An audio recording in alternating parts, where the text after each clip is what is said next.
Hello everyone, how you doing? This is part 4 of the video on school and campus safety, across the state of Massachusetts.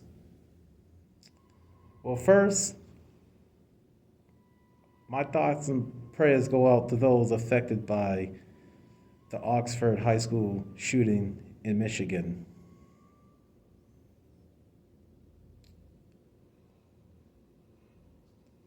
So, and also like to apologize for the delays because I have been following the whole ordeal with Wakefield High School and the student who supposedly took inappropriate photos of female students. I'll get to that later in the video. Another thing is, I want to say I hope everyone had a great Thanksgiving, and I hope those that celebrate Hanukkah hope you had a great Hanukkah. First Hanukkah, since COVID happened, we had to do it all virtually. Yeah. So I hope everyone had a great Thanksgiving and had a great Hanukkah. We still have holidays on the way. So, yeah. So I want to talk about school and campus safety across the state of Massachusetts. Yeah, because like I said, I apologize for the delays and and I forgive those who are still impatient that was about waiting for part 4 of the video because there's a lot going on and some of y'all can learn from.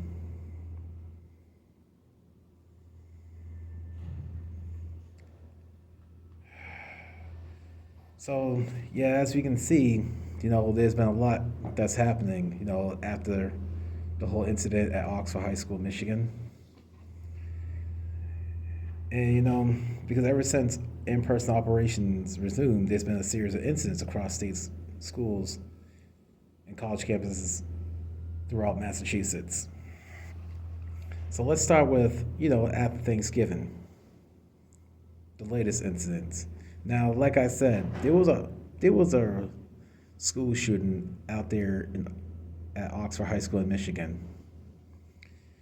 It brought a lot of us on edge, and then and following that incident, there was a similar one in down in Meriden, Connecticut. There were reports of someone possibly bringing a gun, and then there's another one. Somewhat, there was another incident where people like kind of made threats, but not credible ones. You know, at at South Shore high schools like Hanson, and there's one, and then students getting arrested for bringing a toy gun at a high school in Lynn, and then at Milton High School, you know, there was a misunderstanding because someone thought the teacher had a gun, but it turned out to be a phone charger. Now, as far as the Milton High School, it was misunderstanding, but I'm glad it was taken seriously. And there's another high school out there, Western Massachusetts.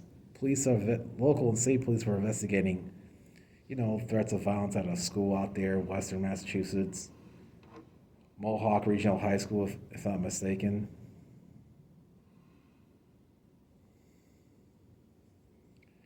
Yeah, that's the problem. There's so many incidents. It's not even funny.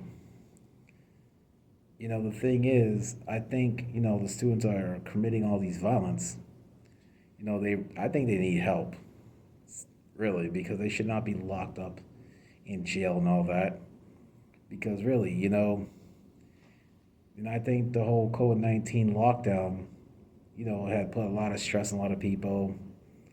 Some people just don't know how to act. After going through the COVID-19 lockdown and restrictions. Because, like I said in the previous videos, that the pandemic restrictions and everything, that put a lot of things to test, such as relationships, families, marriages, you name it. because people have been stressed out. People, you know, turned on each other as of the result. Because, see, the thing is mental health. Because I think that needs to be, more invested in that is mental health. Because really, these kids need help. I think we should do more Wellness Wednesday and everything. And like as I keep saying in the previous videos, I think it would help if all the educators, coaches, students, parents, and especially law enforcement, across the state of Massachusetts to come together and have a meeting. It could be in person, it could be via Zoom, or it could be both. Because that's why I highly recommend that everyone across the state of Massachusetts to come together, just to address and discuss, all these series of incidents that's been going on at Massachusetts schools as well as college campuses. Because really, this is very concerning. And see, the reason why, I'm encouraging others to have a in-person or virtual meeting or both, in hopes of making the 2022 spring semester a better one. And also, in this latest incident that's going on out there in Amherst, Massachusetts, two women had to be taken to area hospitals, after police responded to a call of an unresponsive female, because they were assisted on campus by UMass Amherst police, and like, and from what I'm hearing, another one was assisted by Amherst, Massachusetts police. Let's see, that's just the latest incident before, the ending of the 2021 fall semester throughout Massachusetts. See, these right here are very concerning. They are very concerning. But far as, at Lynn High School, excuse me, Lynn English High School, if I'm not mistaken, someone bringing a toy gun, I'm like, the problem is, what was that kid thinking? What was that kid thinking? Bringing a toy gun to school. That is very concerning. Also,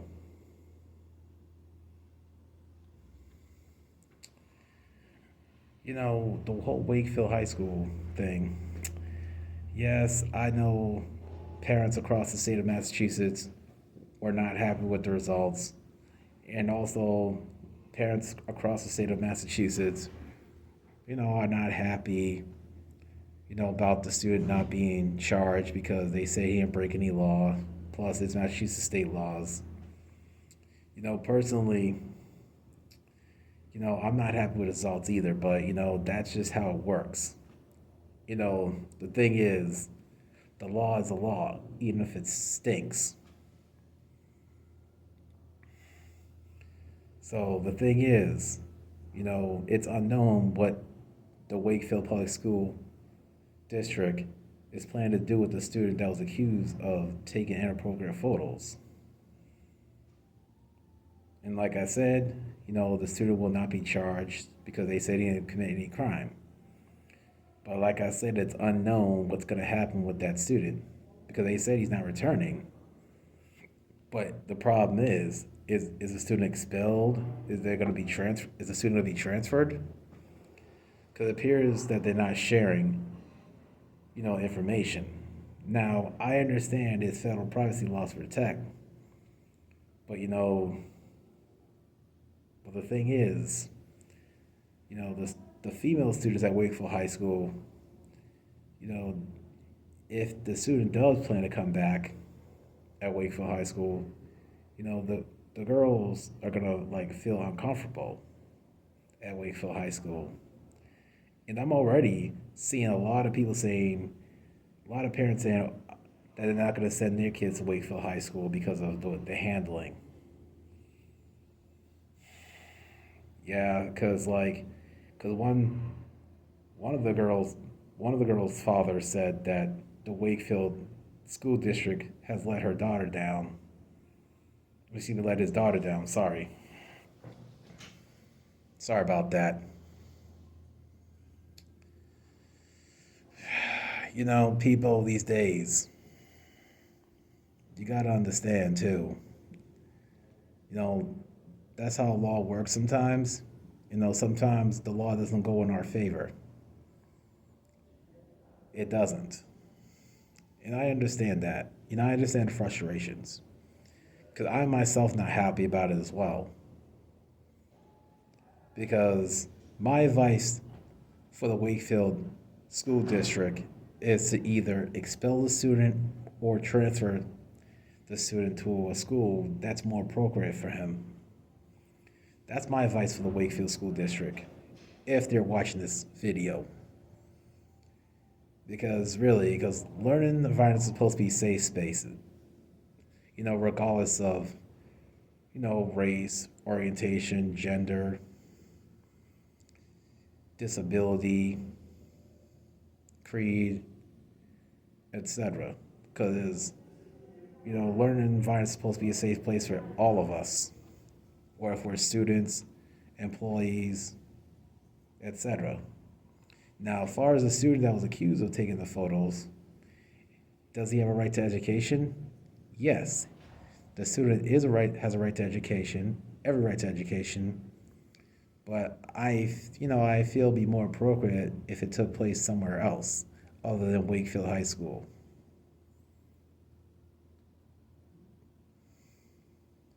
Because really, if the student does go back there, you know, it's going to be an uncomfortable environment.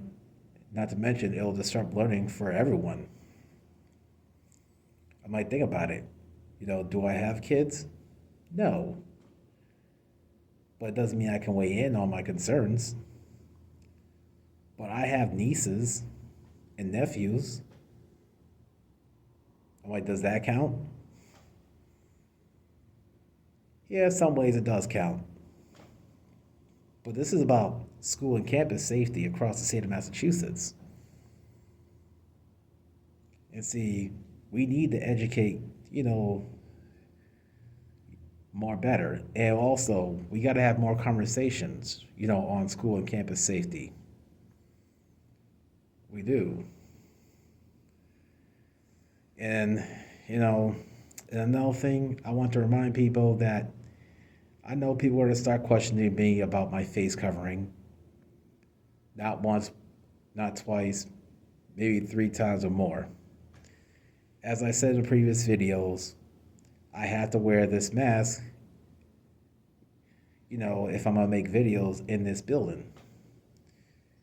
Because the person that manages the building says I can make these videos here as long as I agree to wear a mask or any kind of face covering. And the second thing is the type of face covering I'm wearing. Come on, people. Wearing this does not make me a racist. It does not. I'll say it again. Wearing this type of face covering, it does not make me a racist. All right? I'm just a, normal middle class American citizen. More like upstanding American middle class citizen. And I'm proud of it. And I'll say it again, wearing this face covering does not make me a racist. It does not. It does not make me an outside agitator either, because really, I'm getting tired of people looking at me all strange for wearing this patriotic face covering, especially by my own race. What's really sickening is people knocking down as well as stealing American flags on the 20th anniversary of 9/11. That's just wrong. because that's to honor those that lost their lives that day. Not just the first responders, also the passengers on that hijacked airplanes. Yeah, two planes that hit the twin towers in New York, coming from Logan, and the other two, the one that crashed into the Pentagon, and another one, that tried to like aim for the Capitol, but didn't make it thanks to those brave passengers, and it made the plane crash in the field in Shanksville, Pennsylvania instead. But like I said, you know, we need to like educate those and remember the real reason why, we have these flags out in display on the anniversary of 9/11, not just 9/11, also on 4th of July, Memorial Day, and Veterans Day, and also Flag Day. But like I said, people, I'll keep saying it again. Wearing this kind of face covering does not make me a racist. It doesn't. And also, I'm not going to get into politics on this one either, but like I said, wearing this face covering does not make me a racist. It does not. And see, like I said, we got to have more conversations, whether if it's on Zoom, whether if it's in person, or we can do both in person and Zoom. And like I said, I'm urging all students, parents, educators, coaches,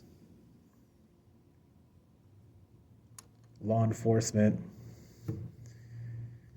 as well as city and town officials across the state of Massachusetts to come together. Really, we all do. As far as safety concerns go in the schools, if you don't want police officers in schools, then I think the best bet is to have security guards as well as metal detectors. And also night locks for every classroom, because it did save lives at Oxford High School during the school shooting out there. I'll say it again. Night locks for every classroom can save lives. It sure saved lives at Oxford High School during the shooting. It sure did. But anyways, I'm almost 20 minutes into this video, so I'm gonna cut this for now. But for those of you who support my videos and everything, I appreciate it. For those of you, I want to give you a thumbs up. I would smile, but can't. Got to keep this on at all times. So that does it for part 4. Stay tuned for part 5.